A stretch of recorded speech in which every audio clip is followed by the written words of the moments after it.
ಚಿಕ್ಕೋಡಿ ಪಟ್ಟಣದ ಶ್ರೀ ಬನಶಂಕರಿ ದೇವಸ್ಥಾನದಲ್ಲಿ 2ನೇ ದಿನದಂದು ಶ್ರೀ ದೇವರ ದಾಸಿಮಯ್ಯ ಚರಿತ್ರೆಯ ಕುರಿತು ಪ್ರವಚನ ಕಾರ್ಯಕ್ರಮಕ್ಕೆ ಶ್ರೀ ಸಂಪಾದನಾ ಮಹಾಸ್ವಾಮಿಗಳು ಚಾಲನೆ ನೀಡಿದರು. ಈ ಪ್ರವಚನಕ್ಕೆ ನೂರಾರು ಭಕ್ತರು ಆಗಮಿಸಿ ಭಕ್ತಿಭಾವದಿಂದ ಆಲಿಸಿದರು.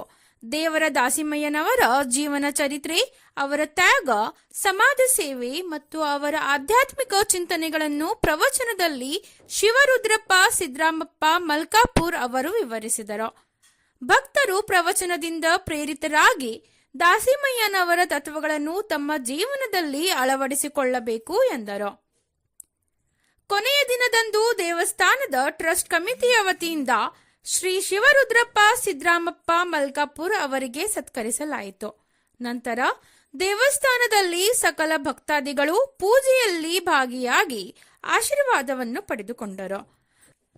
ಇದೇ ಸಂದರ್ಭದಲ್ಲಿ ಹೊಸಪೇಟೆ ಗಲ್ಲಿಯ ಶ್ರೀ ಬನಶಂಕರಿ ದೇವಸ್ಥಾನದ ದೇವಾಂಗ ಸಮಾಜ ಟ್ರಸ್ಟ್ ಕಮಿಟಿ ಅಧ್ಯಕ್ಷರಾದ ಶಂಕರ್ ಕೇರೂರ್, ಉಪಾಧ್ಯಕ್ಷರಾದ ಕಲ್ಲಪ್ಪ ಅಂಬಲೆ, ಕಾರ್ಯದರ್ಶಿ ಕುಮಾರ್ ಪಾಟೀಲ್, ಕಮಿಟಿಯ ಸದಸ್ಯರುಗಳಾದ ಮಹಾದೇವ್ ಶಿವಪ್ಪ ವರುಟಿ, ಮಧುಕರ್ ಬೋಲಾಜ್, ರವೀಂದ್ರ ಅಕ್ಕತಂಗೆರ್ಹಳ್, ಬಾಬುರಾವ್ ಕೇರೂರೆ, ಸುನೀಲ್ ಅಂಬಲೆ, ಚೇತನ್ ಕಡೆಮನಿ, ಶಿವಾನಂದ್ ಮೂಸಂಡಿ, ದಯಾನಂದ್ ಮೂಸಂಡಿ, ಅರುಣ್ ಯರಂಡೊಳೆ, ಡಾಕ್ಟರ್ ಉತ್ತಮ್ ನೇಜಿ, ಶ್ರೀನಿವಾಸ್ ಕಾಗಲೆ, ರಾಜು ಯಮಗರ್ನಿ, ರಾಜು ಗುಲ್ಗಂಜಿ, ಜೈಪಾಲ್ ರೋಕಡೆ, ಮಲ್ಲಪ್ಪ ವರುಟೆ, ಮೋಹನ್ ಕಿನ್ನೇಕರ್, ಸುಭಾಷ್ ಅಕ್ಕತಂಗೆರ್ಹಳ್, ಮಲ್ಲಕ್ಕಣ್ಣ ಹೊನ್ಕಲ್, ಉಮೇಶ್ ಮಡಿವಾಳ್, ಪ್ರಧಾನ್ ಪ್ರಸನ್ನ, ಅರ್ಚಕರು ಸೇರಿದಂತೆ ಮಹನೀಯರು, ಹಿರಿಯರು ಹಾಗೂ ಸಾರ್ವಜನಿಕರು ಈ ಪ್ರವಚನದಲ್ಲಿ ಭಾಗವಹಿಸಿದ್ದರು.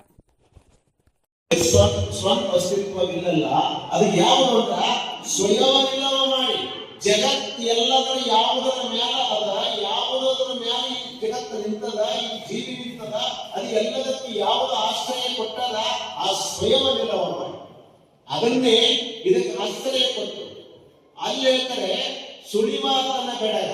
ಇಷ್ಟೆಲ್ಲ ಮಾಡ್ಯಾನ, ಈ ಮಂದಿಯೊಳಗೂ ಇಲ್ಲ, ದುಃಖದೊಳಗೂ ಇಲ್ಲ, ಸುಖದೊಳಗೂ ಇಲ್ಲ, ಆ ಗಿಡದೊಳಗೂ ಇಲ್ಲ, ಎಲ್ಲಿ ಹುಡುಕಿದರೂ ಕಾಣವಲ್ಲದಲ್ಲ ಪರಮಾತ್ಮ. ಅಪ್ಪ, ನೀ ಮಾಡಿದ ಆಶ್ಚರ್ಯಕರವಾದಂತ ಈ ಜಗತ್ತು ಯಾರಿಗೊತ್ತದಪ್ಪ ಅಂತ ಯಾರೋ ದಾಸಿಮಯ್ಯ ಆ ಒಂದು ಕಲ್ಪನೆ ಇಟ್ಕೊಂಡು ಈ ಜಗತ್ತಿನ ಬ್ರಹ್ಮಾಂಡದ ಅಷ್ಟೊಂದು ಎಲ್ಲವನ್ನ ಅದರೊಳಗೆ ಬಿಡಿಸಿ ಅಂತ ಬಣ್ಣ ಬಣ್ಣದ ಆ ಅರಿವಿಯನ್ನು ನೇಯಲಾಗಿರ್ತದ. ಅದಕ್ಕೆ ಬರಬೇಕಾಗಿದೆ. ಈ ಜಗತ್ತಿನೊಳಗೆ ಏನದ ಅದು ಎಲ್ಲವರಲ್ಲಿ ಏನಾಗಿದೆ ಅಂದ್ರೆ ಒಳಗ ಕೂಡ್ಕೊಂಡಿದೆ. ಅಂತ ಬಟ್ಟೆಯನ್ನು ನೇಯ್ದಾಗ ಚಳಿಗಾಲ ಇತ್ತು, ದಾರಿಯಲ್ಲಿ ಬಿಟ್ಟು ಬರುವಾಗ ಒಬ್ಬ ಜಂಗಮ ಸ್ವರೂಪಿ ಒಯ್ಯೋ ವೃದ್ಧ ಅಲ್ಲಿ ಏನಾಗ್ತದೆ, ನಡುತ್ತಾ ಕೂತಿರ್ತಾರೆ. ಆ ನಡುಕೋತ ಕುಳಿತಾ ಹೋಗೋ ಹೊತ್ತಿನ ಕೇಳ್ತಾರೆ, ಏ ಪುಣ್ಯಾತ್ಮ, ನಾನು ಚಳಿ ಒಳಗೆ ಕುಂತೀವಿ, ನಡಗಾಕತ್ತೀವಿ, ನನಗೆ ತ್ರಾಸ ಬಹಳ ಆಗತ್ತದ, ಆ ಬಟ್ಟಿ ಕೊಡು, ಆ ಬಟ್ಟಿ ಕೊಡು. ನಮಗೆ ಏನಾಗ್ತಿದ್ದು ಬೇರೆ. ಆದ್ರೆ ಆ ಬಟ್ಟಿ ಕೊಡೋದ್ರ ದಾಕ್ಷಿ ಮಾಡಿದ ಹಿಂದ ಮುಂದ ಒಳಗ ಹೊರಗ ಇಂದು ನಾಳೆ ಯಾವುದನ್ನು ವಿಚಾರ ಮಾಡಿದೆ. ಎಂದೆಂಗೆ ನಾಳೆ ಎಂದು ಚಿಂತಿಸಲೇ ತಂದೆಗೋ ಶಿವಕ್ಕೆ ಬಡತನ ಉಂಟೇ ಅಮ್ಮ. ಇಷ್ಟು ದಿವಸ ಮಾಡಿದ್ರೆ ಇಷ್ಟು ಕಿಮ್ಮತ್ತಿನ ಈಗ ಕೊಟ್ರೆ ಮುಂದೆ ಹೇಳುವಂತ ಚಿಂತೆ ಮಾಡುವಂತ ವ್ಯಕ್ತಿ ಯಾರೋ ದಾಸಿಮಯ್ಯರಲ್ಲ. ಅವರಂದ್ರ ಹೊಟ್ಟೆ ಆ ಬಟ್ಟೆಯನ್ನು ತೆಗೆದುಕೊಂಡಂತ ಯಾವ ಜಂಗಮ ಮೂರ್ತಿ ವಯೋವೃದ್ಧನಿಂದನೋ ಆತ ಮಾಡ್ತಾನೆ ಏನಂದ, ಆ ಅರಿವೆಯನ್ನು ಅವನಿಗೆ ಕ್ಷಣ ಮಾತ್ರ ಚರಾಚರ ಹರಿದ 18 ತುಂಡು ಮಾಡಿ ಕಾಲಿ ಒಂದೆರಡು, ಕೈ ಒಂದೆರಡು, ತಲೆ ಒಂದೆರಡು, ಬಟ್ಟೆ ಒಂದೆರಡು ಕಟ್ಟುಕೊಂಡು ನಿಂತು ಬಿಟ್ಟಲ್ಲ ಅಂತ. ಇಲ್ಲದ ಏನಿದ್ದೋ ಮಹಾತ್ಮರ ಸತ್ತಾಕತ್. ಇದಕ್ಕೆ ಹೇಳೋದು ರಾಗ ದ್ವೇಷ ರಹಿತ ಉದಾಸೀನ ಭಾವ ಒಳಗಿರಬೇಕಂತ ಹೇಳ್ತಾರೆ. ರಾಗ ದ್ವೇಷ ರಹಿತ, ಇದು ಬೇಕು, ಇದು ಬೇಡ, ಯಾವ ಭಾವಗಳನ್ನು ದಾಸನಾಗಿರಲಿಲ್ಲ. ಎಂತ ಚಂದ್ರಗುಂಡ ಶಿವಾಚಾರ್ಯರಲ್ಲಿ ಆತ್ಮಜ್ಞಾನವನ್ನು ಪಡೆದುಕೊಂಡು ಬ್ರಹ್ಮಜ್ಞಾನಿಯಾಗಿ ತತ್ವವಲ್ಲಂತ ಜ್ಞಾನಿ ಯಾವಾಗ ಹೊರಹೊಮ್ಮಿ ಎಂದೂ ಕದಲಲೇ ಇಲ್ಲ. ಅರ್ಥ ಒಳ್ಳೆ ಬರಲಿಲ್ಲ, ಕದಲಲೇ ಇಲ್ಲ. ಇಷ್ಟಾದರೂ ಯಾವ ಭೇದಭಾವ ಬರಲಿಲ್ಲ. ಅವಾಗ ಆ ಪರಮಾತ್ಮನ ನೋಡಿ ಅಂತಾನ, ಅಪ್ಪ ನಿನಗೆ ಹೊಟ್ಟೆಸ್ತಿರ್ಬೇಕು, ನಿನಗೆ ಬಹಳ ತ್ರಾಸ ಆಗ್ಯದ, ನಡಿ ನಮ್ಮ ಮನೆಗೆ ಹೋಗೋಣ ಅಂತ ಕರ್ಕೊಂಡು ಬರ್ತಾನೆ. ಅಷ್ಟಾದ್ರೂ ಅವನು ನಗುತ್ತಾ ಅವನು ನೋಡಿ ವಿಚಾರ ಮಾಡುವಾಗ ಬರ್ತಾನೆ.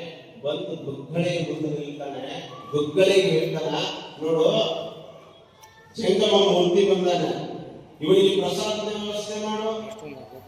ಅವಾಗ ಜಂಗಮ ಮೂರ್ತಿ ಅಂತಾನ, ಏನು ದುರ್ಗಳೆ ನಿನ್ನ ಗಂಡನಿಗೆ ಏನೋ ಹೇಳಂಗಿಲ್ಲೇನು, ನಿನ್ನ ಗಂಡ ಎಂತ ಹುಚ್ಚದಾನ, ಕೇಳಿದ್ರೆ ಬಡ ಬಟ್ಟಿ ಕೊಟ್ಟು ಬಟ್ಟಿ ಎಲ್ಲ ಚಿಂತೆ ಹರಿದು ಬಿಟ್ಟರು ಸುಮ್ಮನೆ ಕುಂತಾನ.